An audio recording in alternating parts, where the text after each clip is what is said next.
If x equal to 9999, then find 4x cube minus x by 2x plus 1 by 6x minus 3. Denominator చూస్తే factors విడిపోయి ఉన్నాయి, numerator మాత్రం విడిపోలేదు. కాబట్టి మనం న్యూమరేటర్ని factorise చేయాలి. సో న్యూమరేటర్ని మాత్రం నేను తీసుకుంటున్నాను. So you can take X as common. X common ఉంది కదా రెండు టర్మ్స్లో. ఎక్స్ కామన్ తీస్తే ఏమవుతుంది? 4x square minus 1, right? దీన్ని మళ్ళీ మనం ఫ్యాక్టరైజ్ చేయొచ్చు. Okay, so 4x square minus 1 అనేది మనం అట్లా రాయొచ్చు. So I can write this as 2x whole square. 4x square అంటే 2x హోల్ స్క్వేర్ కదా, మైనస్ 1 ను 1 స్క్వేర్ అని రాయొచ్చు. Now this is in the format of a square minus b square. a square minus b square expansion మనకు తెలుసు కదా, a plus b into a minus. So దాన్ని base చేసుకుని మళ్ళీ ఎక్స్పాండ్ చేస్తాను నేను.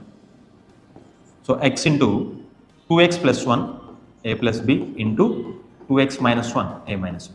ఓకే, ఇప్పుడు ఈ న్యూమరేటర్ పూర్తిగా ఫ్యాక్టరైజ్ అయిపోయింది. ఇప్పుడు డినామినేటర్ కూడా తీసుకుందాం. సేమ్ 2x ప్లస్ 1 ఉంది ఇంటూ 6x మైనస్ 3. ఈ 6x మైనస్ 3ని మళ్ళీ మీరు 3 కామన్ తీసుకోవచ్చు ఇందులో, రైట్?